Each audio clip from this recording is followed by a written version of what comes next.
Yeah.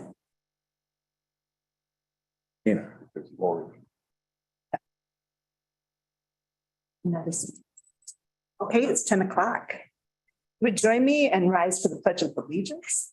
Pledge of allegiance to the flag of the United States of America and to the republic for which it stands, one nation, under God, indivisible, with liberty and justice for all.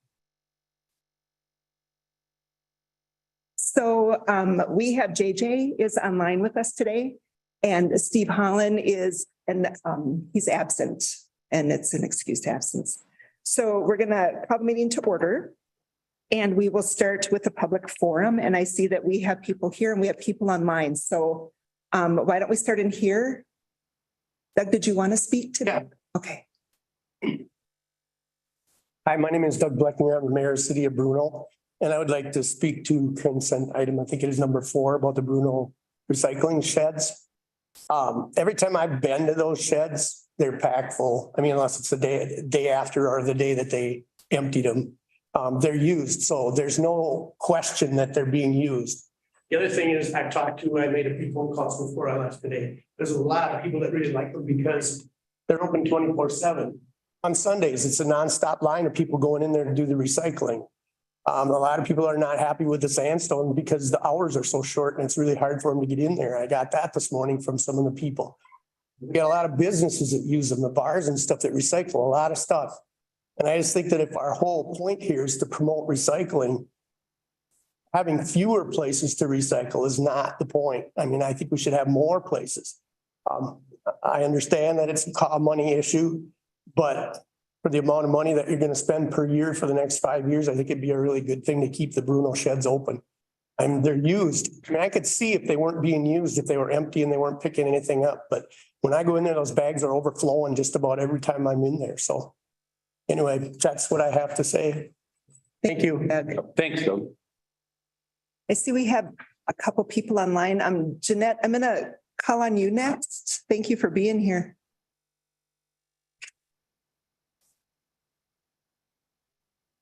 Thank you. I basically, I agree with that. I'm sorry, can you give your name so people know who you are? I'm Jeanette Swenson. I'm the Bruno City Clerk. Thank you. And I agree with Doug for the same reasons he brought forth to you.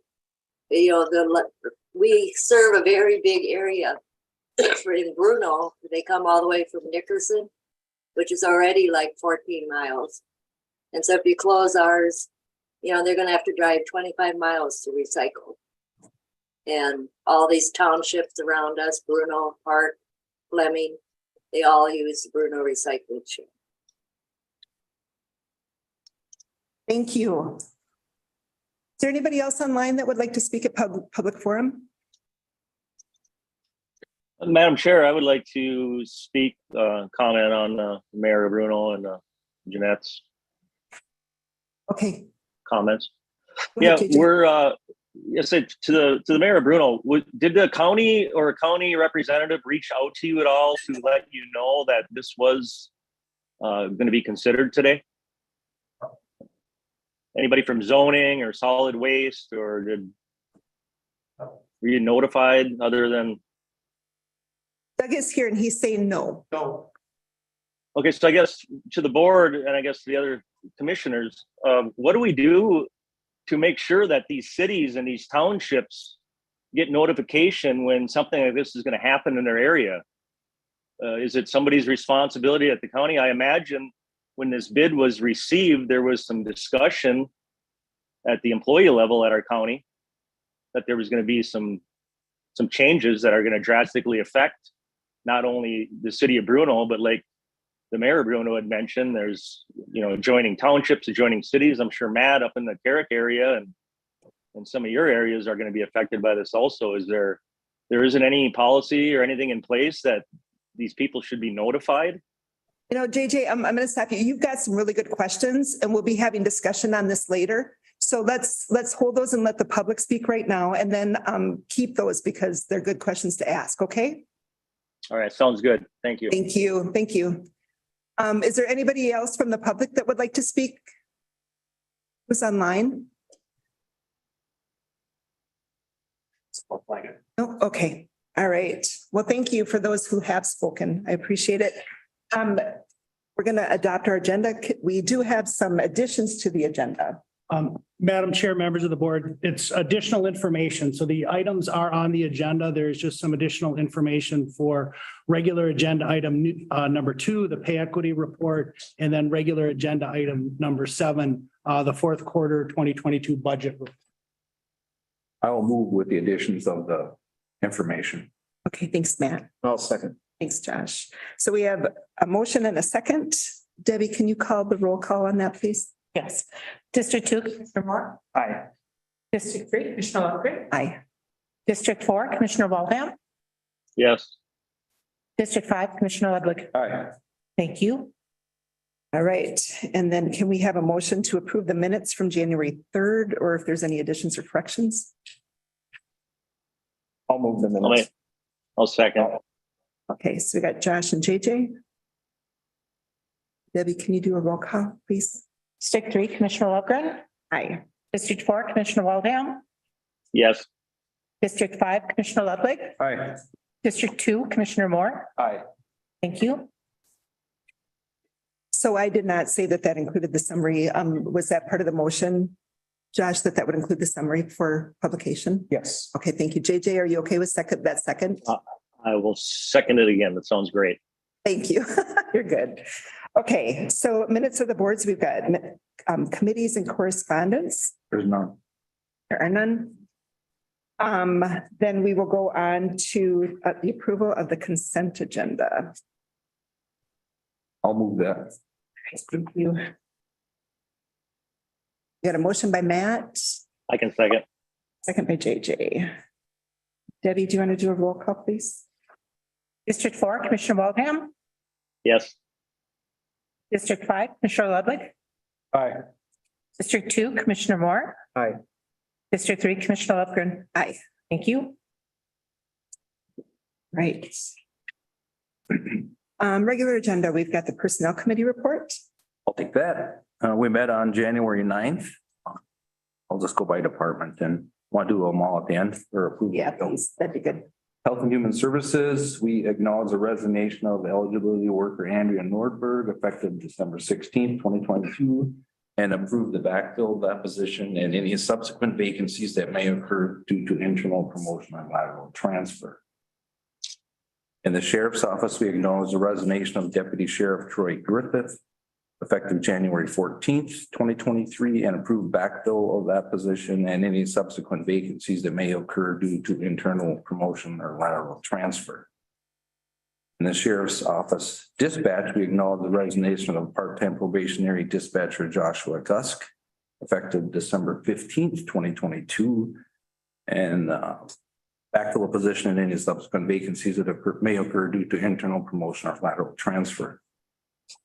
Acknowledge the resignation of full-time probationary dispatcher Tanya Kessler effective January 3rd, 2023, and request backfill of that position and any subsequent vacancies that may occur due to internal promotion or lateral transfer.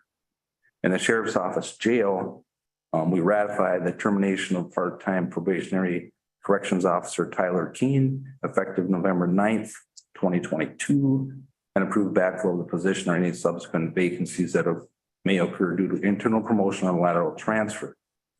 And acknowledge the resignation of corrections officer Kyle Miller effective January 12th, 2023, and approve backfill of the position and any vacancies that may occur due to lateral or internal promotion and lateral transfer. And all the rest of the stuff is information only. And I will move those. Madam Chair. Okay, thanks. Do we have a second? I'll second. Debbie. District 5, Commissioner Ludwig. Aye. District 2, Commissioner Moore. Aye. District 3, Commissioner Lundgren. Aye. District 4, Commissioner Waldham. Yes. Thank you. All right, next on the list is the pay equity report.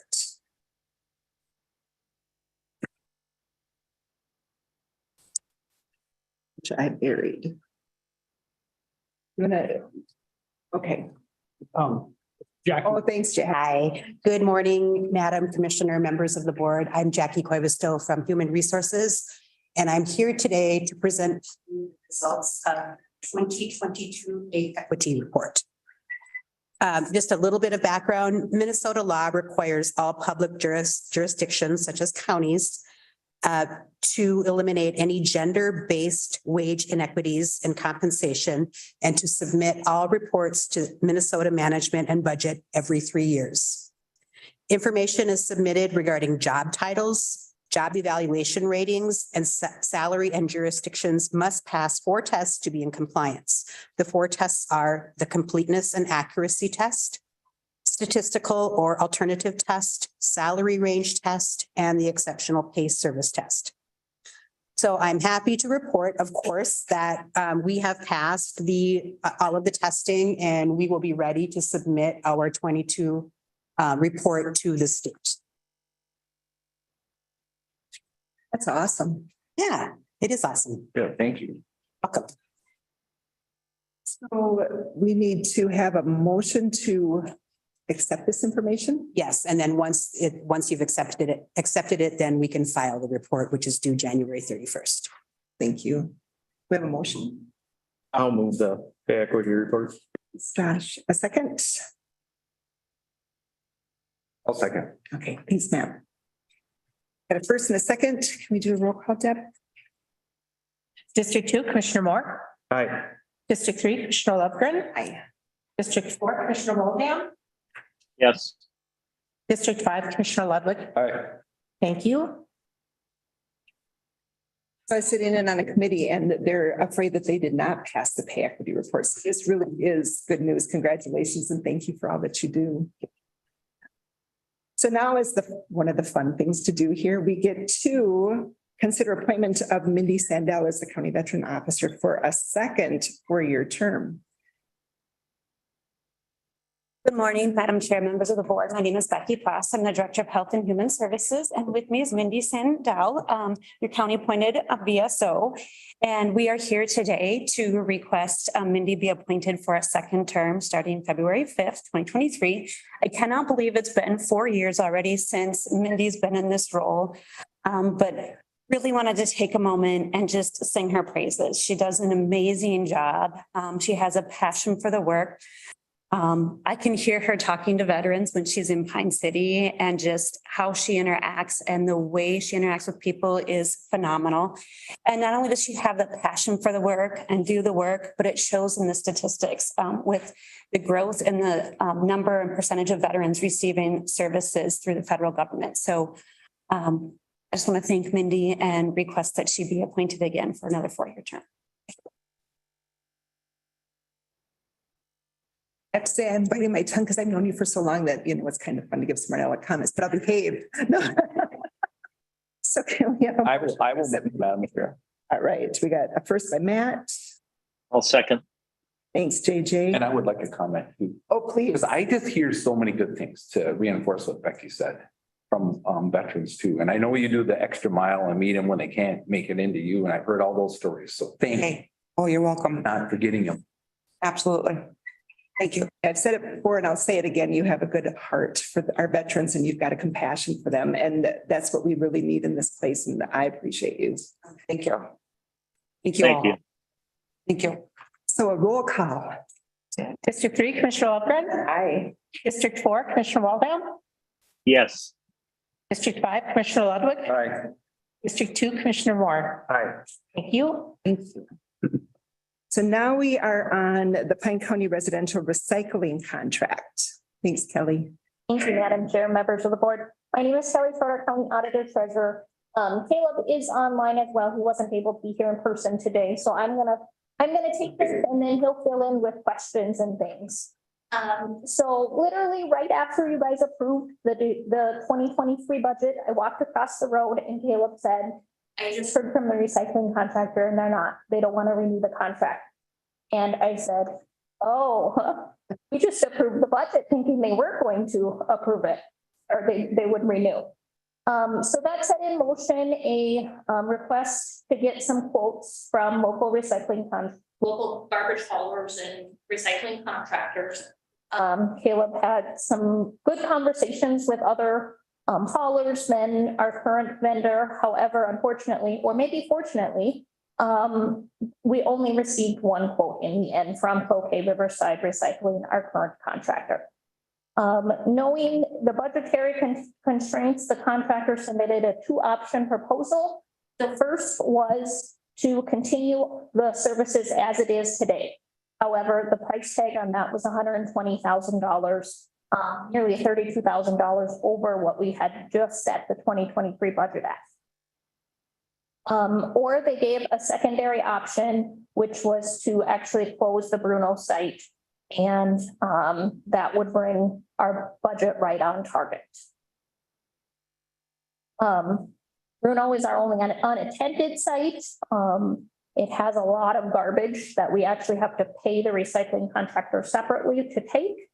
I know it's, as Doug said, the buildings, the recycling there is full, but it's still a smaller amount than the other sites. But yet it does serve a very large rural population.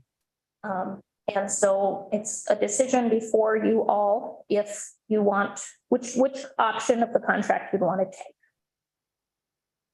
Madam Chair, could I? Question? I have a question. Yeah. Did the request for quotes that the county released offer eliminating any sites, or was that proposed by the vendor? That was proposed by the vendor. Thank you. Knowing what our budgetary constraints were. I have a question. So do we know how much we're spending on what the garbage is costing? I can give you a good idea. At least through November.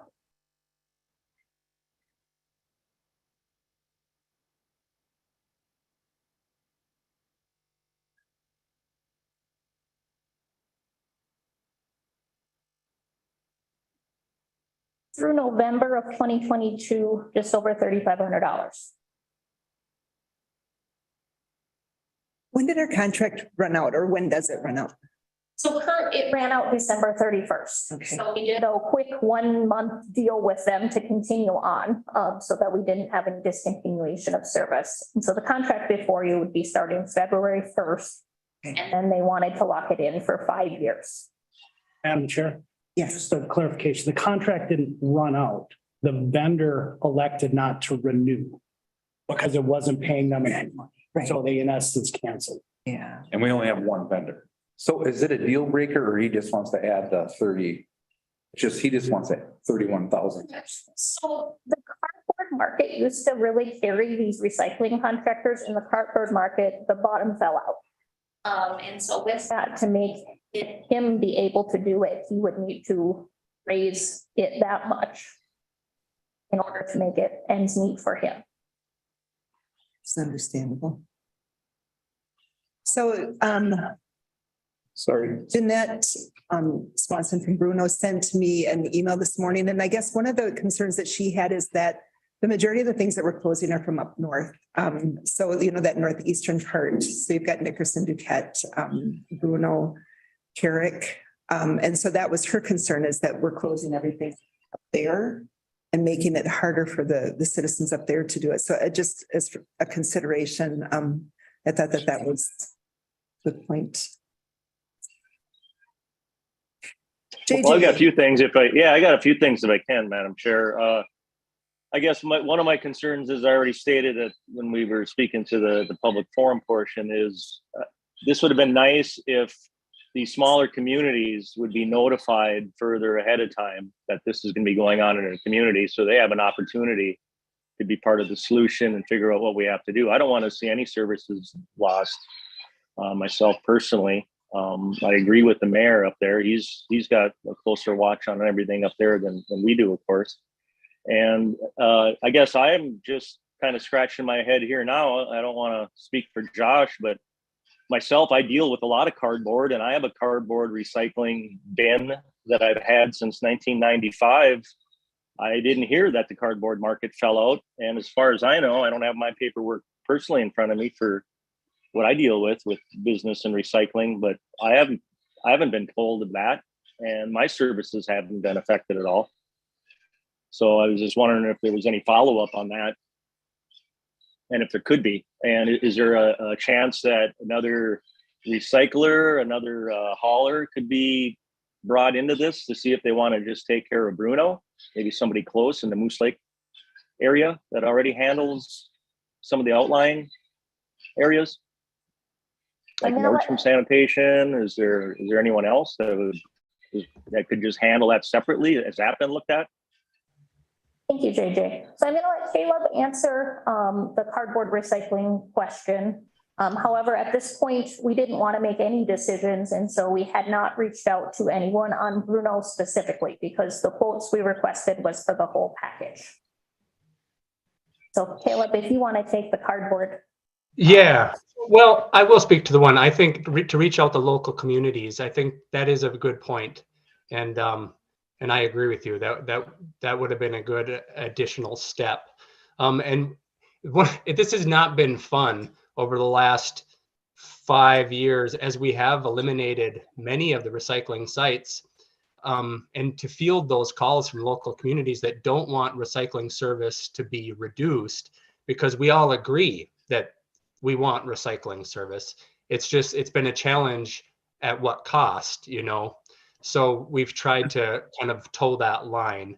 As far as we're in a difficult place for soliciting contracts for recycling, like Kelly said, we received one bid.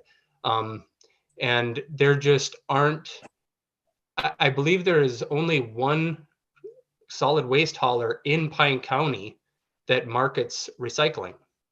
So any other vendor that might haul will have to work through yet a third party before it would get marketed. So there's not a lot of opportunity to get creative in that way, unfortunately. So as far as the cardboard, I did sit in on a call with Minnesota Pollution Control Agency, coincidentally very close to the time that we had this conversation with Cloquet Riverside Recycling, and they shared slides showing market price declines that kind of mimicked what our recycling company was saying. So it seemed there was some validity to it. Yes. Is it possible that the cardboard market can come back? So they like, it's baled or bunched, right?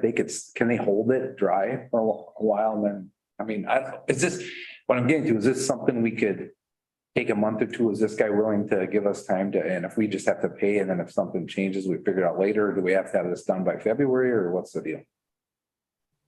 You want to take that, Caleb, or do you want me to take it? Sure.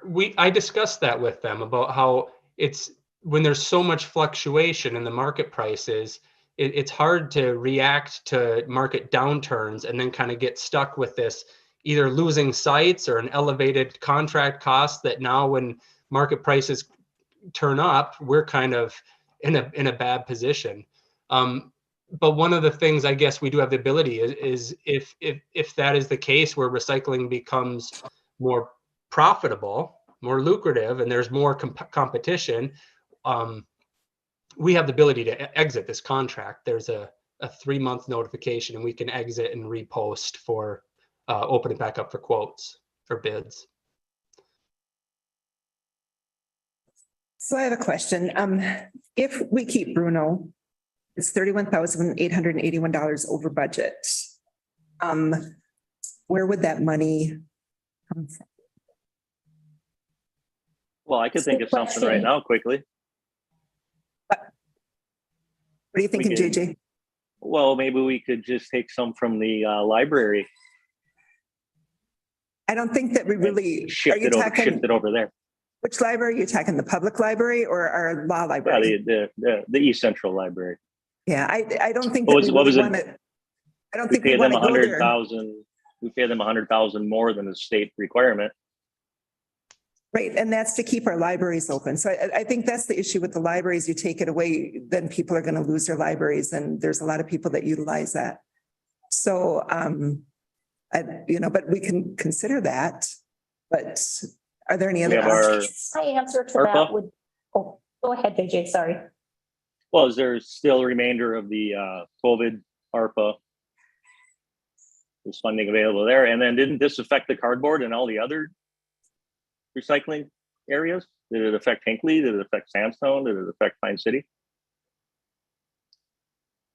It affects their overall service in Pine County, and where there's that revenue loss from actually marketing the recycling, that's where the contract increase is being, that's why the contract increase is being proposed.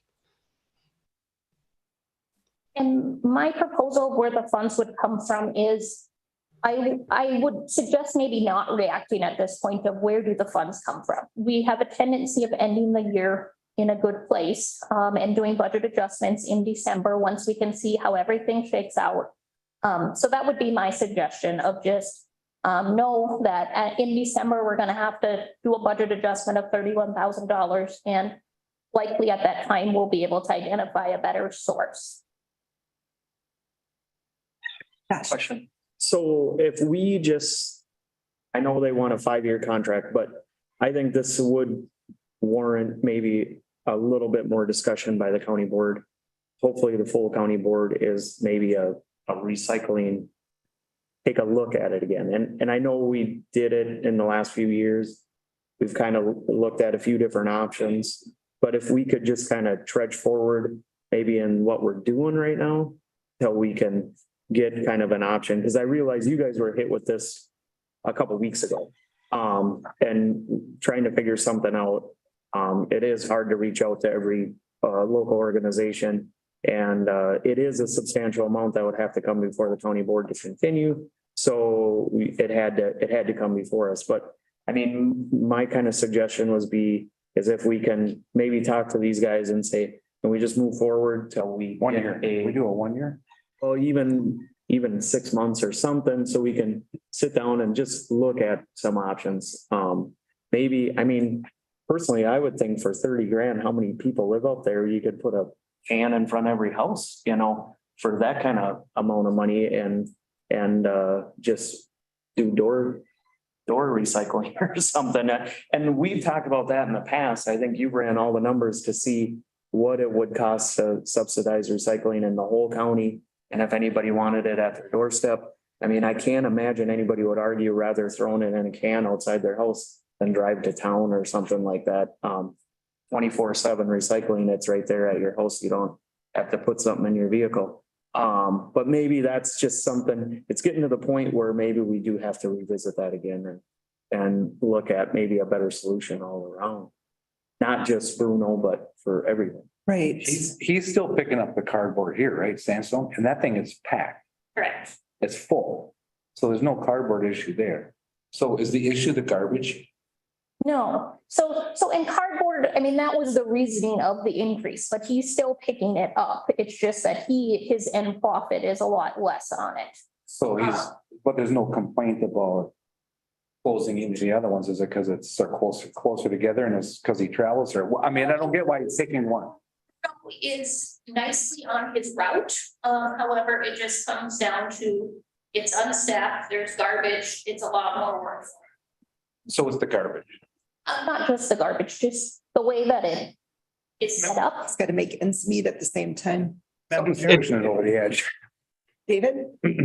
So the reason he proposed it was he's very attentive to the county's need to stay within budget, right? So if budget isn't the issue, right? If it's an important service that you want to keep funding, I think Josh was giving a direction that seems like if they're willing to extend it for a temporary period, is that 2 to 6 months, give the county board a little more time to evaluate options, whether the cost is worth it, whether there's other ways to save.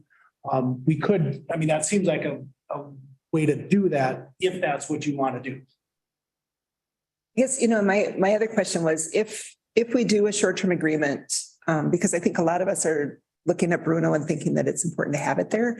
If we did a short term and did a committee of the whole meeting to discuss this and to get some more direction, what would it take to cancel that contract with them? And you said that we can get out at any time, but if we found a different source or a different way to do this, what would it take? So we executed the contract as it's written today. It is a 90-day notice, Caleb, is that what it was? Correct. Okay. So if we did, okay. Thank you. Any other questions? Nope, I stay with giving go for that. I'm totally willing to give it, if they'll agree to us. So are you saying keep Bruno on there for now? Yes. And then, Yes. and then Yes. do it, and then discuss it. I think we're all kind of getting hit with this for the first time. Right, right. Well, I think you guys got hit with it for the first Yeah. time too. So, thank you for bringing it to us and, And that's what I would I'd say, like- I'd make it clear that, I mean, this isn't something you guys been working on a year and just sprung it on us. It was right, just kind of, they got hit and they had to figure something out. right. JJ, what were you gonna say? Yeah, I can add with what Matt said and with Josh both. Yes, we just can't close this today. We need more time. And then also, I guess I would like to see something going forward, something solid. Caleb mentioned it as an additional step to notify these communities when something like this happens. I guess I would call it a first step, that when something like this happens again to any community, any city, any township, they're the second that gets to know right after us, to involve their local government to see through this and try to, come to a good solution that's good for all. So any community needs to be notified immediately. I think that these employees would, I think that they would agree with you and that would be their first step normally, but like they were saying, they just got hit with this too. And so, I think it was kind of a quick, let's figure out what to do and get her done. Yeah. So, but we're Put it giving on that option. We're giving that option now for the local entities to figure out where we can, and I know these local entities and they will help us, right, Doug? Yes, okay. Okay. So can we have a motion then? Madam Chair, Oh, can go I just make one more Yes. comment on that? Things like this happen every day. Yeah. We do not know in advance Right. what a thing like this is to help. And so that's where, as soon as we got notice from the hauler that they were going to cancel the contract, this was right before Christmas, right? There was a note that went out to all the commissioners that said, hey, they're canceling the contract. We're going to have to figure something out. We need your help to know what your communities are going to want or need or think are issues, right? So that you are a key player in keeping that relationship, because you're in your communities more than we are. Thank you for. Well, yeah, I adding don't think we're blaming, it's just the way it happens, right? Yeah, but I think every staff person in this room has things that come up every day Yeah. that could be this type of issue, right? So I appreciate, and I rely on commissioners to help guide where we put our emphasis. So can we have a motion? I will move that we continue as is for whatever we can, 3 months, 6 months, and give us time to figure it out. And if they're willing, I'm even willing to say, if they're going for a year contract, we can do it for a year too. And then. I would second it. I would second a year, like Matt So, just said. I do you would wanna go do- a year. Yeah, I'll make a motion that we go for a year if they're willing to. That, it's gonna have to come back because I don't want to lock in for 5 anyway. Well, and the way it's set up, right, it's an up to 5 year with a 90-day cancellation. Okay, So so if you just approve it, you have a 90-day cancellation provision that you can exercise whenever you want. So then we'll approve it, keeping Bruno on. for a year. And JJ, you seconded that? Yes. Okay. So it's a 1-year contract and not a 5-year contract with the cancellation. Well, I think we're still gonna have a negotiation, but we're gonna be, it's gonna be weird to. Right. But it- We can do the 90-day thing too, whatever.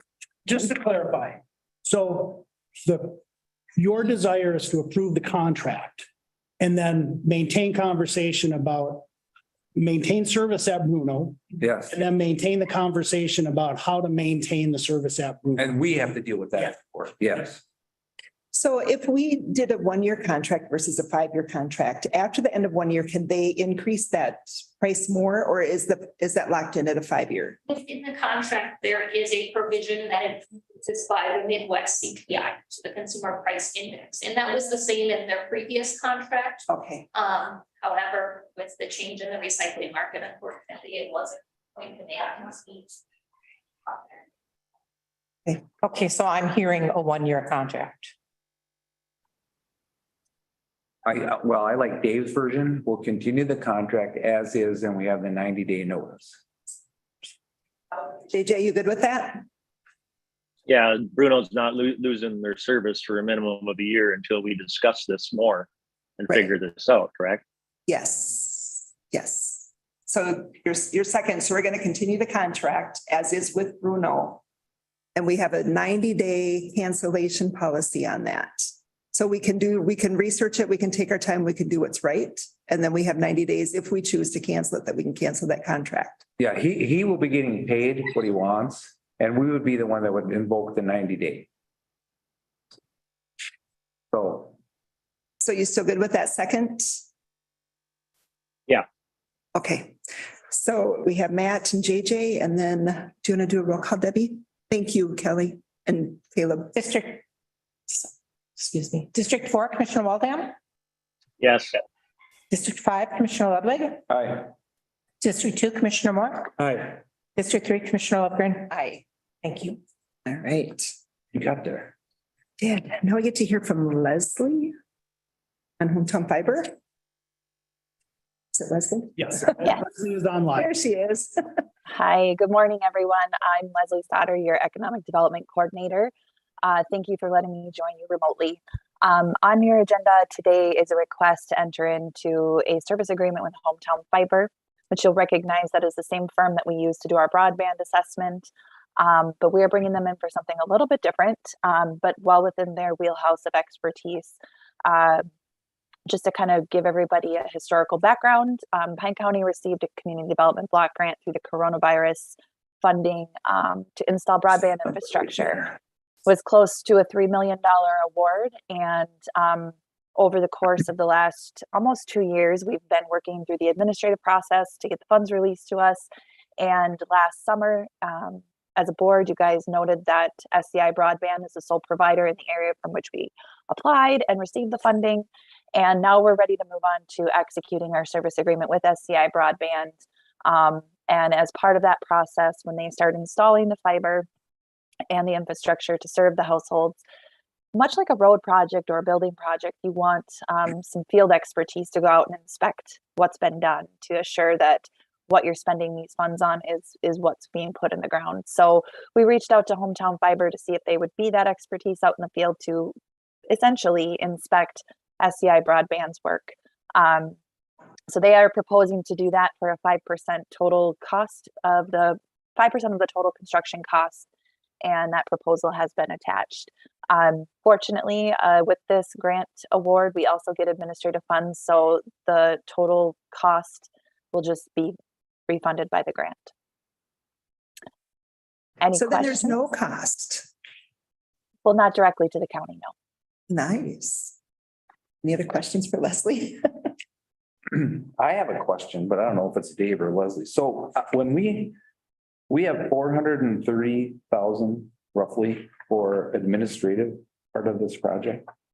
Is there going to be more things that we would hire an administrator for besides this?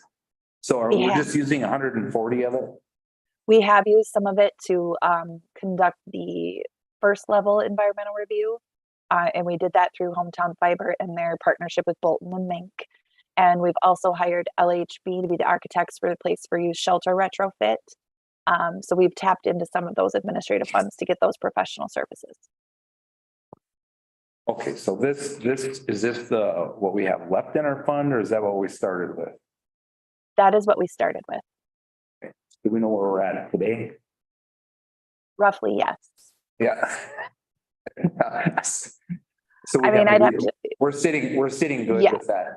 Okay. yeah, we're not getting too close yet. They gave us enough so far. All right. Thank you. I'm not trying to be welcome. difficult. I'm just trying to No, you're not. understand. Yeah. Madam Chair, on the video is also Kyle and Marlena from Hometown Fiber, for those who don't know them. Oh.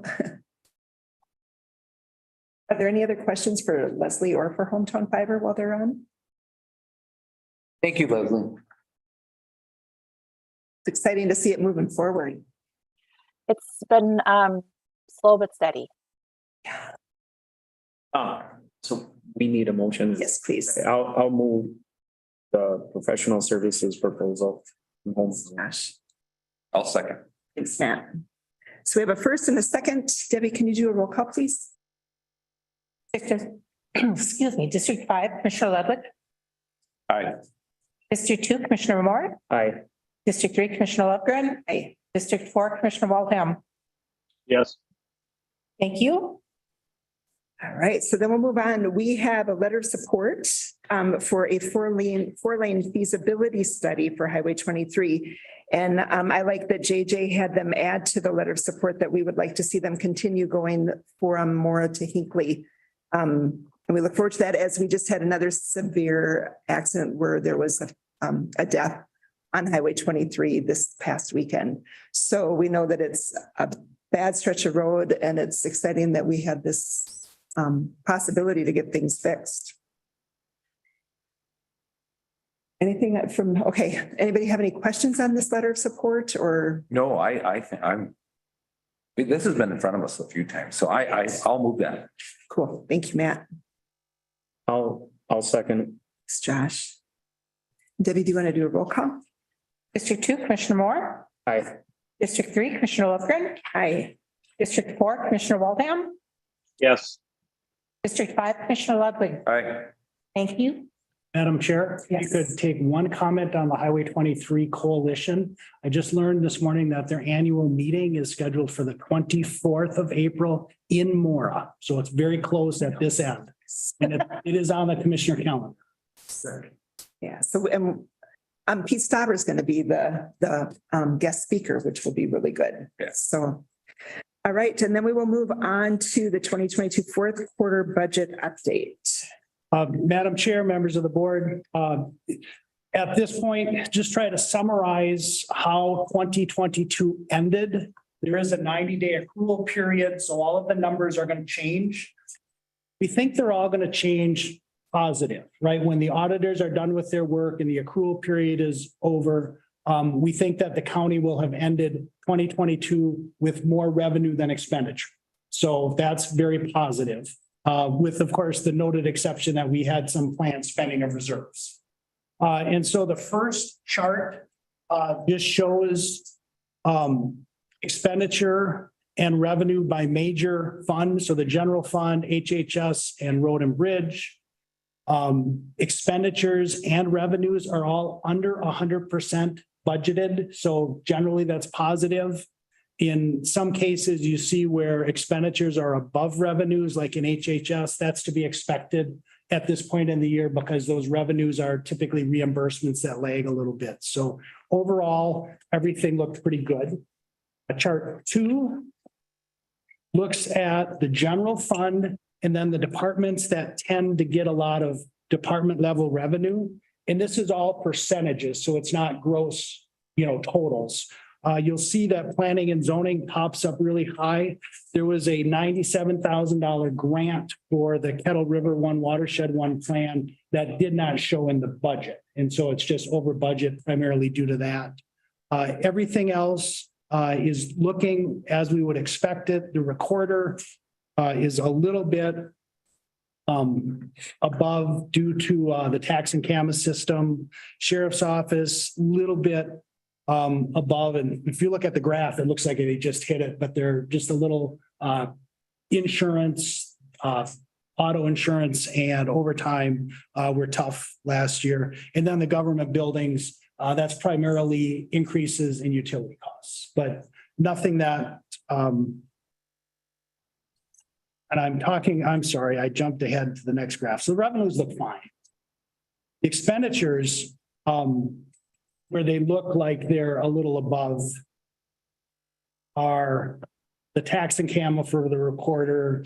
And then, as I explained on the sheriff and the government buildings. And then the truth and taxation one is kind of interesting, small numbers overall, but there's a new law that requires a specific by jurisdiction document go into the truth and taxation notice. And so the printing of that was several $1,000s more than was typical and was not in the budget. And then the last graph, HHS, kind of where we would expect to be at this point in the year, nothing surprising. Overall, I think it shows that the budget for 2022 was realistic and that the county managed within the resources available. And then just a couple of notes I included in the agenda request. Donations for 2022 were a total of $136,000. In the Mille Lacs Corporate Ventures, the casino contributed 92,000 of that. But even without that, there's a lot of people in this community who donate money to the K9, to the drone, to some other programs. And that's just, you see those every meeting where there'll be a few donations that I just asked Kelly if she would total those up to remind us of those. And then just a check on the sales tax, we're running about 20,000 above 2022 through November versus the same period in 2021. So, I mean, overall, I think we hit budget. I think when the audit is done and you get that report in like July-ish, September, it will say, you know, that we hit budget and that we did not overspend. That's good. Anybody have any questions for David? No, thanks, Dave. We don't need to do, this is informational, correct? Okay. So we're going to go to commissioner updates. We've got East Central Solid Waste Commissioner, which would be Steve, who's not on today. The Regional Library, actually, I talked about the libraries possibly having Narcan at our last meeting. And one of our residents reached out and said, do we really want that at the library where the kids are at? And so I brought that and asked to have that placed back on the board agenda. And we had a really good, long discussion about it, about the pros and the cons of having Narcan at the libraries for the public to come and get.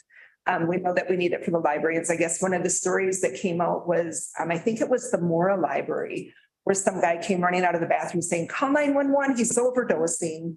And so she quick called 911. And by the time the police got there, the guy had already gotten up and left the building. And he said they must have given him Narcan in the bathroom before they came running out and said to call 911. So, you know, you think about those things and the need to have that where it's accessible for people to get when they know that there might be a situation. But then the question is the library is really the best place to do that? So that's going to be continuing to be discussed. Yep, it is. Yep. Do they have an AED in there? Yes. Yep. Yep. And that was what they've been saying is that they give all of their librarians a choice, whether they want to have one or not. But all of the libraries have that. And then they haven't gotten to the point with the Narcan yet. They're still looking for studies. There's the nasal and then there's the shots. And Jeff, correct me if I'm wrong, is the nasal is like $40 more than the shots. Does that sound about right? I don't know what the cost is. We haven't really dealt with costs since we did the source for it. So nasal is a lot easier to get. You don't have to worry about fighting costs. So yeah. But she's thinking because of the cost that it will probably be shots. And so we'll have to see how they feel about that. But they said it's just a tiny little needle. So anyways, that's the conversation's going to continue. That was a big part of our meeting. Does that come in the same way? I haven't heard about that. So it's like if somebody has an allergy, that it's an automatic shot? I think so. I think so. Through the pants or anything? Jeff?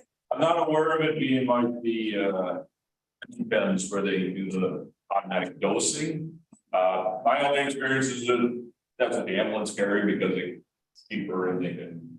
Well, they're IV or they can do shots. Yeah. So, Yeah. Don't know what the process is. I'll let you know when we find out more. Well, but okay, so this is going to be gifted to the libraries to hand out. It's through a company and I can't tell you the name.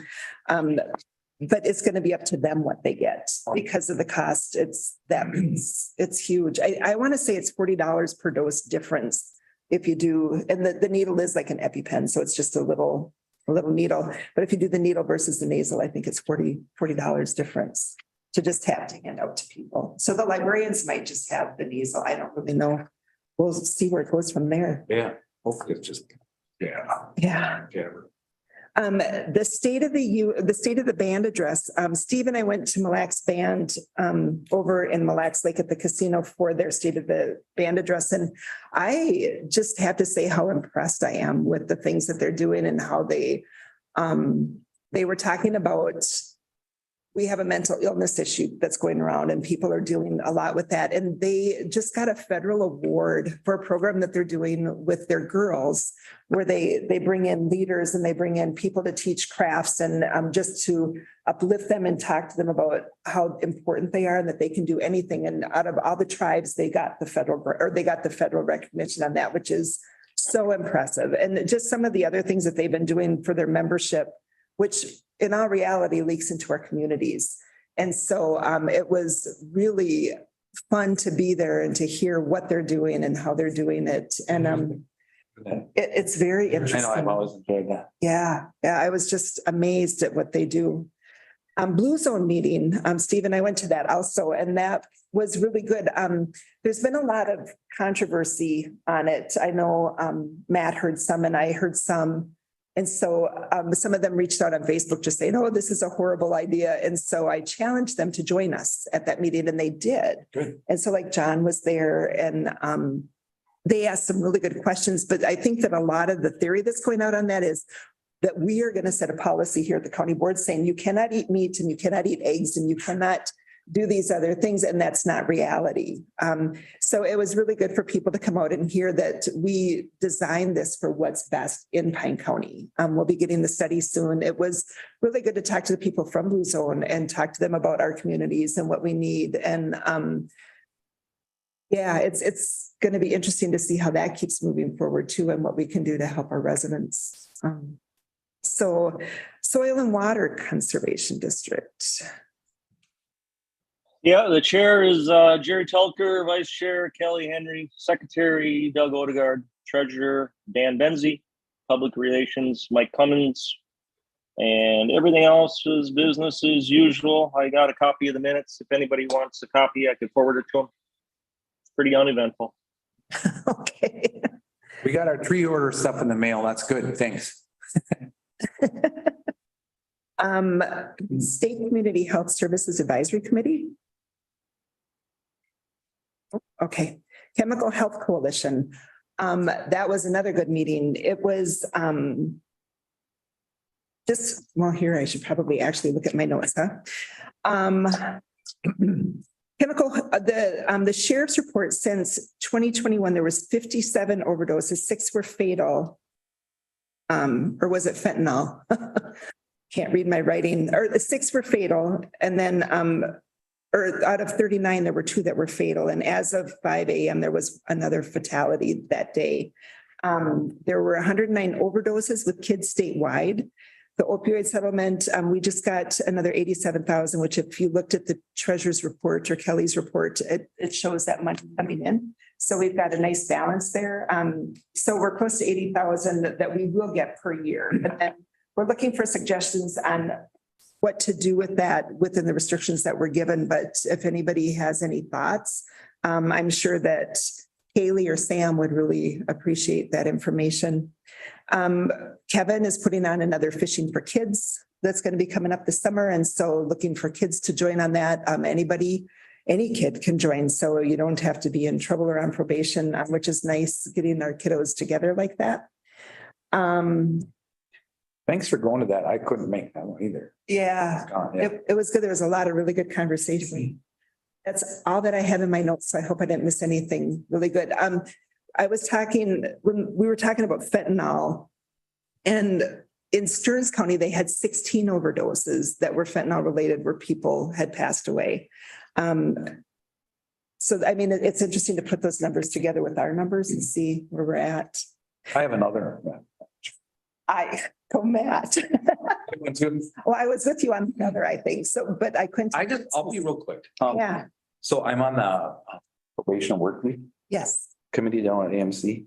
Well, the Health and Human Services, like Freeman.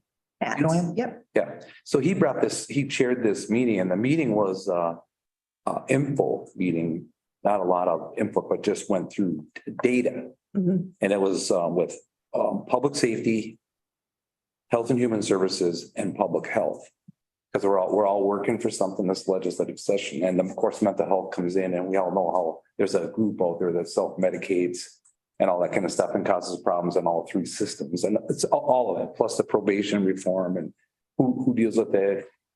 And no place, no beds, the whole topic. So it was just data. And it was like overwhelming data. So they finally shot me the slides. Yeah, that's the thing. But anyway, it was good, and I'm glad that they're, you know, it would be like one sheriff's department never talking to another one right next door when you have stuff going back and forth. So, and I think that's really good that they're doing that, and I'll leave it at that. Because we have a meeting next Monday with so. I was in on that meeting too, and one of the things that they had talked about was that there are 50. And correct me if I'm wrong, I sent Matt a text and said, I can't take notes. Can you take notes? Did you get my? I took lots of notes. Yeah, I saw you writing, so I thought we're good. But one of the things that they talked about was mental health with kids. And they had said that there's 50, an average of 50 beds that are needed for the extreme mental health in kids per year. And I thought that's a lot. Our That's statewide number of beds is not very big. No. They gave that number. I'm trying to remember. No, and so that's a big push, is trying to get the state to come up with more beds. So that was a really good meeting. I liked that one. I have a couple others. I sat in, or does anybody else have any others?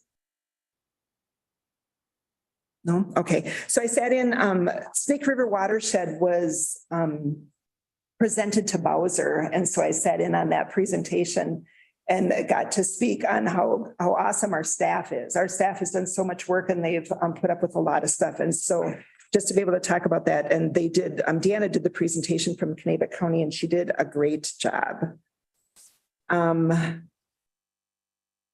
SHAC, we had a SHAC meeting, and Extension is, there were some really mega surveys sent out to our counties, and Sam did ours, I believe. And she was saying that it was quite a challenge because it was huge.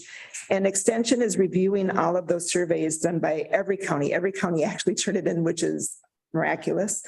And so hopefully they'll be able to figure out where all counties can go so that you're all treated same. It doesn't matter where your zip code is, we're all going to be treated the same, which was exciting about that. We did not get to meet the new Department of Health Commissioner. She wasn't able to be there, but we did find out that they are looking for this system. One of the big steps that they're looking at is system transformation. And they were asking for $40+ million in the biennium for this system update. And they think that the state's looking at 36 million. So then they're trying to figure out what to do with that difference, because they really need the 40+ million. So we'll see where that ends up going. That's what I've got. Anybody else?